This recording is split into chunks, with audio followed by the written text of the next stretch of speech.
morning and welcome to Harding's Wealth Managers on this Tuesday morning, the 16th of June. Well, we've had some interesting moves in the market over the past few days, particularly after the Fed Chairman Powell came out and said that he didn't think the economy was doing as well as everyone else thinks, kind of deal. Well, that moved the markets down. We were at a high for the market on June 8th, sitting at 3232 for the S&P 500, and we had a bit of a decline on the Thursday of last week, from about 310 down to very close to the 200-day moving average for the S&P. I've said that 297 was going to be support if we broke down through 310, which we did do. We hit yesterday 296.74 in the S&P 500, which equates to about 296 and change with the spider, which is what I use for really tracking the S&P. So, well, and what did we do from there?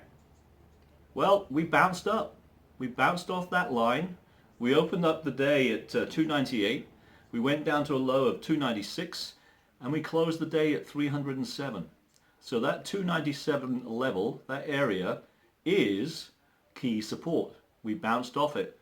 Now we're banging ourselves back up against 310, but it looks like we may break through that today because we're having another up day as far as the markets are concerned. It's a follow-on from yesterday, and basically it looks like we're up because the White House announced some kind of $1 trillion infrastructure package, but that announcement will be probably short-lived because I don't think the Republicans and the Democrats will actually get together and pass it. And partly because the Republicans are concerned about all the spending that's going on, etc.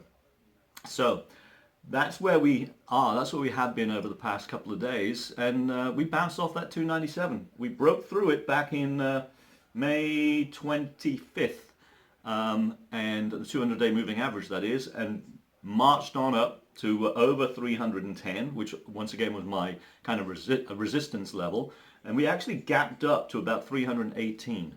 So that was a bit of a move. No surprise to see the gap down from that point down to, once again, 310, which happened, as I said, on Thursday.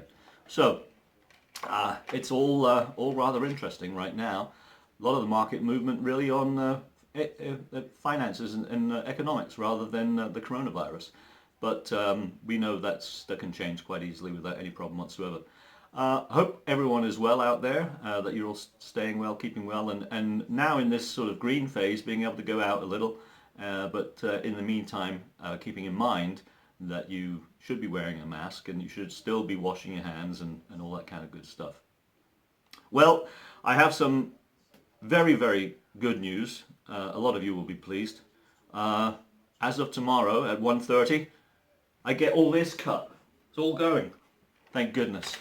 Because I feel like rather shaggy. I was out playing golf the other day, and I was playing with a good friend of mine, Tony, and this horsefly was following me for at least 16 holes. Now, they normally grab onto you for about 2 or 3 holes, something like that. But this horsefly was following me for 16 holes. And Tony quipped after the 16th hole, or pretty close to it. He said, "Hey Glenn, do you know why that horsefly is following you?" I said, "No." He said, "Well, your hair's so long it thinks you look like a horse." So which was quite funny at the time. Anyway, so hope all's well. Hope you stay well. I will speak to you in a few days. Until then, bye-bye for now.